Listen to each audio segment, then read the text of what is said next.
set to travel to China next month for an official state visit. President Biden never traveled to China during his presidency, instead meeting with China's leader, Xi Jinping, in California in 2023, and on other occasions in other countries. During Trump's first term, he hosted China's leader at Mar-a-Lago in 2017, before traveling to China later that year for a state visit.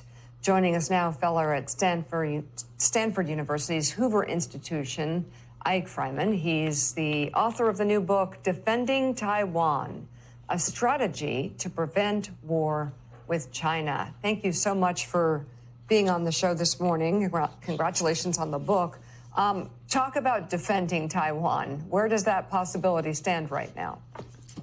Well, at a time when the United States is increasingly bogged down in the Middle East, a war that was launched with no congressional notification, no public legitimacy, it's hard to imagine that we could tie ourselves down to yet another conflict in East Asia. But the fact is, if we have a problem when Iran takes 20% of world oil offline, imagine the problem we'll have for our economy, for our future, if 90% of the world's semiconductors, the lifeblood of the entire digital economy, are taken offline for years. And that is just part of what is at stake in the Taiwan Strait. So how is Xi Jinping looking at what's happening now with the United States being tied up with Iran, at odds with its allies in Europe and to some extent in the Pacific? Does he look at these next 2.5 years while Trump is in office as an opportunity to do more to choke off Taiwan, as you're talking about? What is his view, do you think? I think Xi Jinping definitely sees the strengths of the American military on display in Iran. Our special forces, our cyber, our electronic warfare, our ability to do logistics and to pound Iran day after day from the air. That's all very impressive, and it's showing off capabilities that China's military doesn't yet have. So I think the concerning thing is the administration has shown it didn't have a plan for the economic response when Iran closed the strait. And Iran could close the strait without a navy, without an air force, without a leader. Imagine what China can do to constrain or manipulate the flow of commerce in their region without firing a shot. So I think watching this has shown Xi Jinping he can push against Taiwan in what's called the gray zone.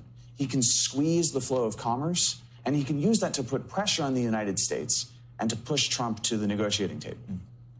So I was on President Trump's state visit in 2017 into China as part of the traveling press pool. He's made it very clear he prizes this relationship. He wants to get a big deal done, whether in May when he goes again or soon thereafter.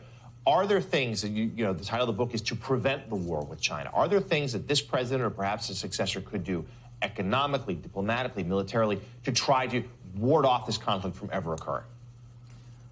Look, engagement with China, diplomacy to stabilize the relationship, that's good, and we should continue to do it. We have a long-standing one-China policy that creates stability in the Taiwan Strait, and we should reiterate our support of that policy.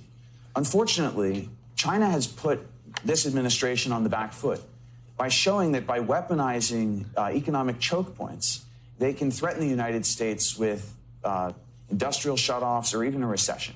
So I think the answer is to work with allies and accelerate our efforts to break some of our economic dependencies on China.